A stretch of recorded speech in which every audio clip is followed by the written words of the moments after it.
กริงนุนช่วยจางเฮียลุงโอยาฮาร์มังเง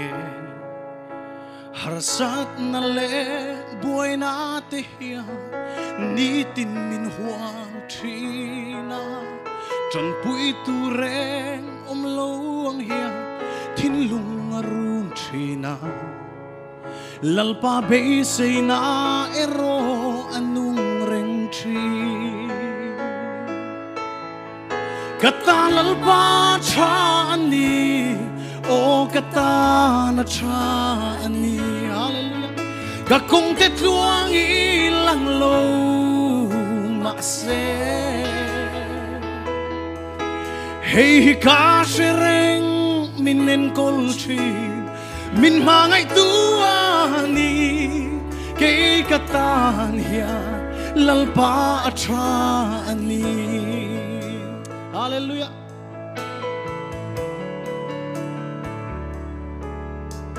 Ilam hoy nang ay tu, ihoy san ngay lova,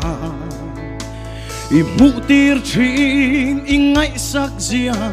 iti sakan so iti, kay besay tu reng nay lohi, lalpa ilam kahoy. Nang matsawani kan besay may ensu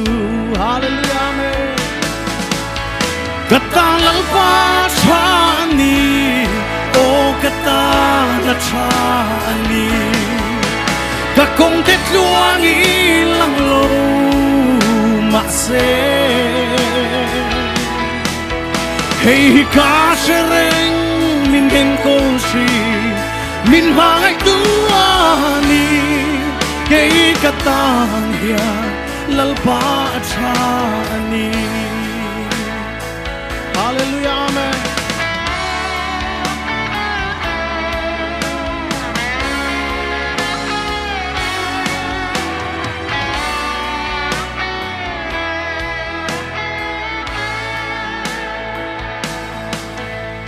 nang malam chan tu te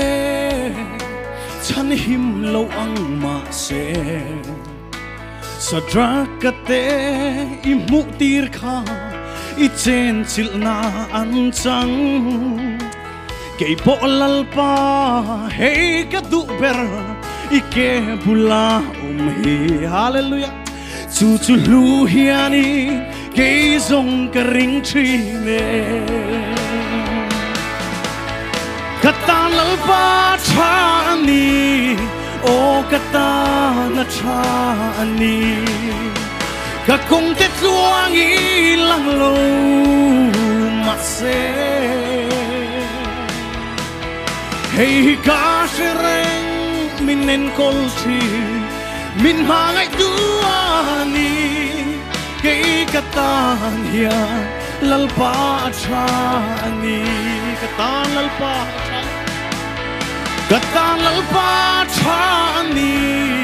oh katana chani,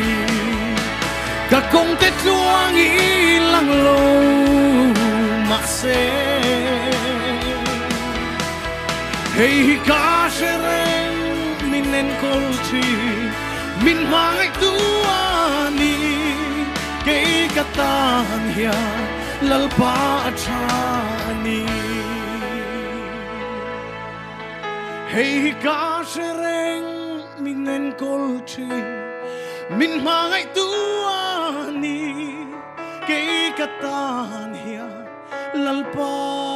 chani hallelujah lalpa chu fakin omro se